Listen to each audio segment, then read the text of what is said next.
Welcome to InspiredScripture.com. We try to make the key lessons of the Bible relevant to you. In this video, we'll be talking about Psalm chapter 62, which we've titled Lessons for Waiting on God During Times of Trouble. David was a man who knew many sorrows. We don't know what sorrow or what circumstance he faced in the psalm, but it gives us great insight as to what we can do when we face times of trouble in our lives. And these include waiting upon God and letting God control us. So we're going to see 7 key lessons in this study. We're going to see that David's going to show us we can turn to God in times of trouble with patience. Lesson 2, dependence. Lesson 3, prayer. Lesson 4, hope. Lesson 5, trust. Lesson 6, spirit-mindedness. And lesson 7, faith. So these 7 key lessons, let's break down the chapter together. In verse 1 of chapter 62, David writes, "My soul waits in silence for God only. From him is my salvation." Now, this is an important thing because David was a man who was this great military hero. He was an accomplished person. He was this revered king of Israel. But there were times where he lost it all in the wilderness while he fled from Saul, or when he fled from Absalom during his rebellion, or he sinned greatly during his time with Bathsheba.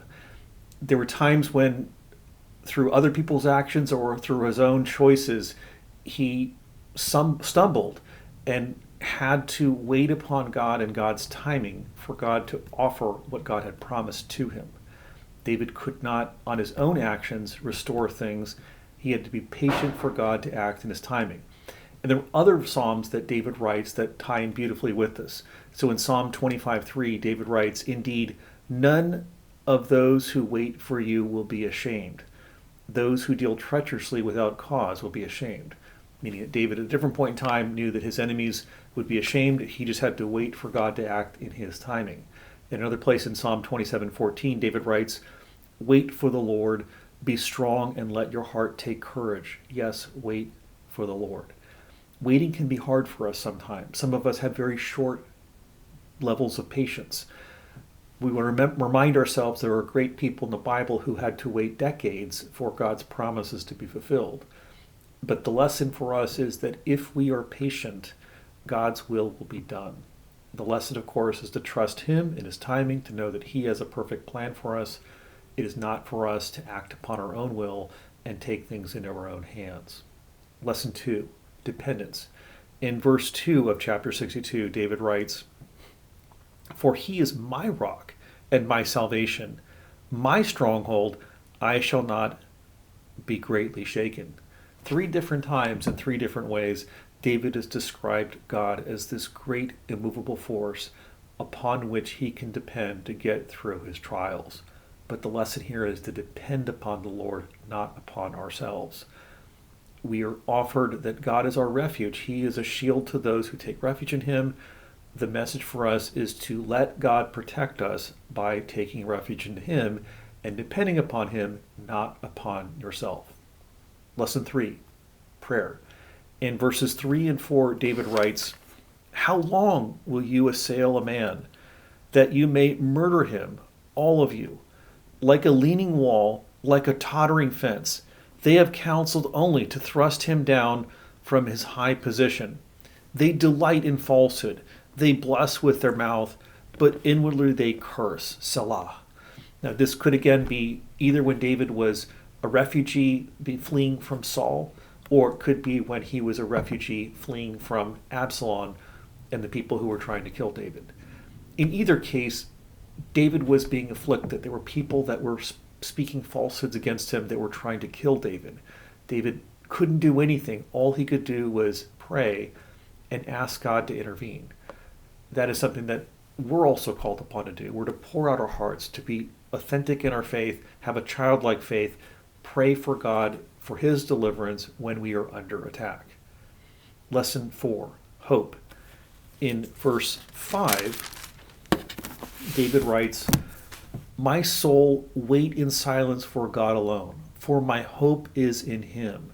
David's speaking to himself. He's speaking to himself to wait. He's saying he's feeling impatient. He feels he wants things fixed now. When we are going through a trial, we also want things fixed right away. But the message here is to put our hope in Jesus and trust him to act in his perfect timing. We are told in Hebrews 6:19, this hope we have as an anchor of our soul, a hope both sure and reliable, and one which enters within the veil. And another point, David writes in Psalm 39:7, and now, Lord, what will I do? My hope is in you. Oh, sorry, it says, and now, Lord, what do I wait? For what do I wait? My hope is in you. So again, in the New Testament and the Old Testament, the message is repeated. Trust in the Lord and put our hope in him and let him act in his perfect timing. If we try to do something on our own without God's hand being involved, we're going to mess things up. But when we put our hope in Jesus and trust him and let him act, he will guide us through according to his plan for us. Lesson 5, trust. In verses 6 through 8, David writes, he only is my rock and my salvation, my stronghold. I shall not be shaken. O God, my salvation and my glory rest. The rock of my strength, my refuge is in God. Trust in him at all times, O people. Pour out your heart before him. God is a refuge for us, Selah. So David speaks from himself. He's shifting to speak to God's people because he is writing a psalm that's going to be used for us for all generations, and we are the beneficiaries of that. And David is telling us that, hey, when things seem impossible, when people are trying to kill you, speak ill of you, you've lost a job, you've got some type of death sentence disease or some other horrible thing in your life, David is telling us, trust in God, not in yourself, not in people. In verse 6 again, the critical part, he said, he only is my rock. And there's a great verse in Jeremiah that ties in with this, Jeremiah 17:7. Blessed is the man who trusts in the Lord, whose trust is the Lord. Meaning that we are not to trust in ourselves, powerful people, political parties, or things of this world. Make your trust in God alone, and he will get you through it. Even if you had an incurable disease or you were something seems utterly hopeless, if you trust in God and know that he's got a plan for you, either in heaven or now, you don't need to worry. Everything's taken care of. Put your trust in him, no matter what trial you're going through. Lesson 6, spirit-mindedness. In verses 9 and 10, David writes, men of low degree are only vanity, and men of rank are a lie. In the balances they go up. They are together lighter than breath. Do not trust in oppression, and do not vainly hope in robbery. If riches increase, do not set your heart upon them. We are told in the New Testament that to focus on the things of the flesh is death, to focus on the things of the spirit is life. That David is saying there's people out there all around us in the world that are focused on worldly things, things that will pass away and fleet and disappear. All the wealth of this world will disappear. The book of Ecclesiastes is all about Solomon's warning about how things disappear and how it's all worthless to put our hope in worldly things that vanish. David is telling us to be spirit-minded, to focus on the things of the spirit and not to pay attention to these people who are around us who are focused on things of the flesh that will disappear quickly. The people who wanted to dethrone David or kill him, either for a bounty or for whatever it may be, their gain would be they would disappear quickly, just as it did for Judas. So we, again, is to be spirit-minded, not focus on the things of the flesh when they're in the midst of a trial and we feel doubt or when they're in the midst of trials or trouble. Lesson 7. In verses 11 through 12, David writes, once God has spoken, twice I have heard this. That power belongs to God, and loving kindness is yours, O God, for you recompense a man according to his works. David is saying, hey, I'm hunted down again. He could be a fugitive from Saul or from Absalom. We don't know. But what he is saying is, I'm going to trust you because you are going to repay people according to their deeds. David was sinful. We're all sinners. But David was going to trust the Lord and let God guide the process and knew that God would reward him for his faith and deal with the people that were trying to cause him harm. David did not take vengeance into his own hands. He trusted in the Lord. And Paul quotes from this in Romans 2, verse 6, to say that God will repay each person according to his deeds.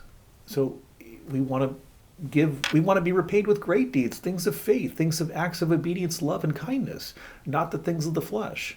Jesus also in Matthew 16:27 says, "For the Son of Man is going to come into the glory of his Father with his angels, and will then repay every person according to his deeds."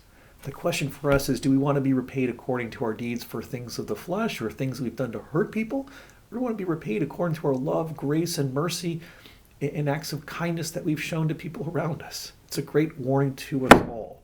So what have we learned in this chapter? We've learned 7 lessons from David about waiting for God in times of trouble.